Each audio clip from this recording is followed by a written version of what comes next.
All right. Any questions?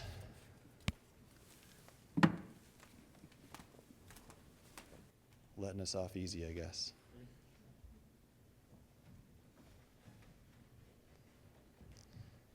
All right. Well, I brought you up here for just to take a bow, I guess. No, yeah. I guess what for each one of you kept you going after this? Say it again. What for each person kept them going after this incident? Question is, what kept us going after this? Like how did you move forward in your professional career after this? That's a good question. I think I was probably scheduled to work the next day, and I decided to show up. I think it might have been as simple as that for me. Scheduled to work. I had a team that relied on me, and seems like I ought to show up.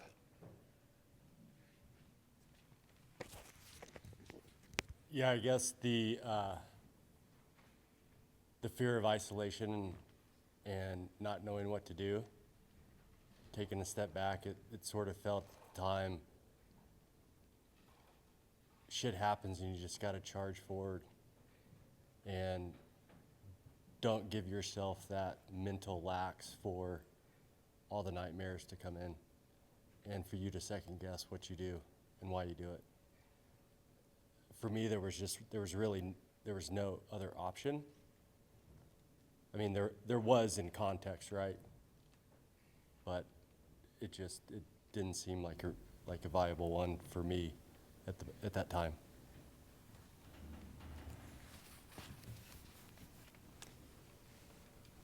This is going to be a little bit of a cop-out, but at least initially in the day after, it seemed much like Dave. I didn't mention this, but the patrol director at the time was, I believe, in California at the NSA Winter Conference, and so I was running the team. And if I expected everyone else to show up to work the next day after Darren had died, well, I'd better the heck be there and crying in my sleep and in the shower and on the hallway there, and then pulled it together as best I could. And that's just one day, and it's one day after the next. And I wasn't sure if I was going to be able to keep on doing that, and kind of the things I talked about and getting help, whether it was some of the things I did myself, but mostly things that people helped me out with, got me through it.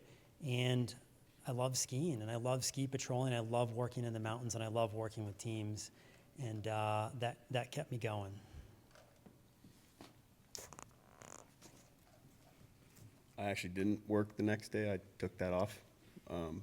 But I remember a mentor of mine who was in fire at the time told me that if you wanted to do a career like this, you're going to be experiencing some tragedy. So he told me that like a month before this happened. And he just told me that I should build up strategies on how to keep going. Since then, there's been plenty.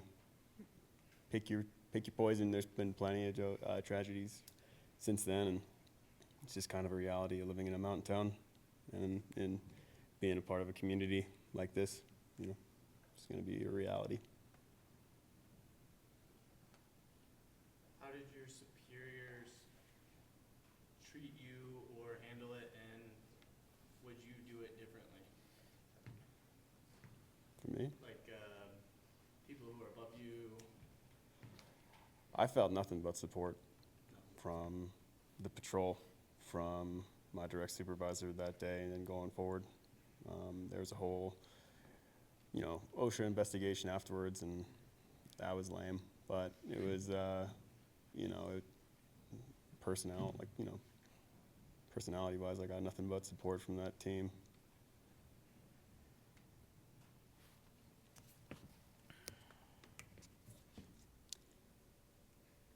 I mean, I felt an incredible amount of support, and even before it was over, it was like the moment this went down over the radio, and my knee-jerk reaction is just to stay calm. When we got the report that there was an avalanche, everybody jumped up, which is probably a good thing, and I just sat there because I'm like, no, just wait, just listen, take a deep breath. Everything's going to be okay.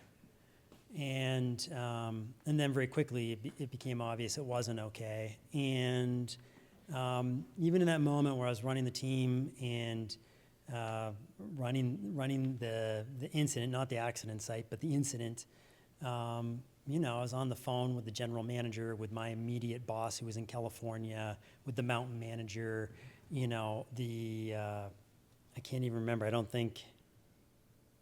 remember if Danielle was the assistant director at the time, but just other patrollers jumping in and helping me out, and we're all helping each other. So it was just support all around,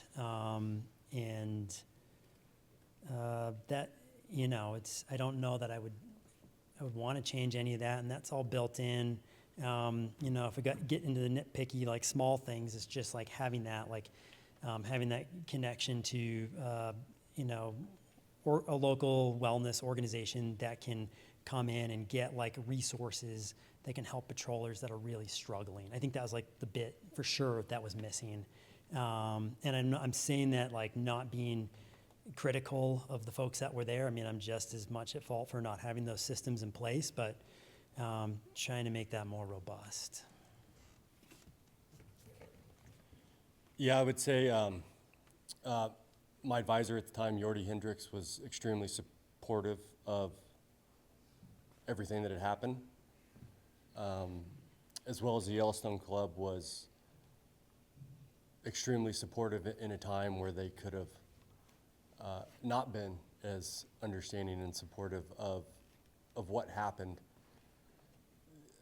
There was this pretty long, intense moment where I didn't quite know how that superior over evaluation would be with myself over time.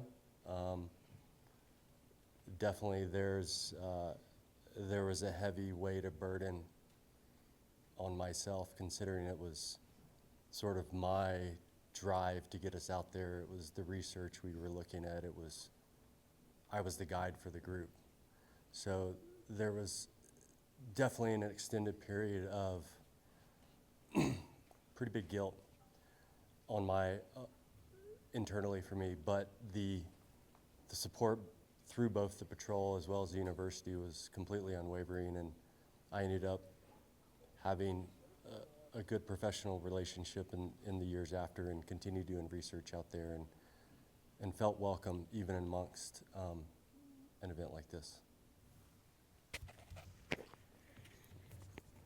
Rather than echo the same thoughts that these folks have already said, I think one of the things that I've taken away from it is having these systems in place in advance. So the work that Darcy's doing, Mountain Muskox, Justin Short in town has the Lost in the Outdoors group. Gabrielle is somewhere, and she was really integral into making the avalanche resiliency project at A3. So there's a lot of these systems. At the Avalanche Center, we just put into place a few years ago a protocol. If there's a major incident, look through this. Darcy helped me write it, so thanks for that. This is what you do. You give yourself a checklist because the clarity of thought is not at an all-time high. So those are the changes.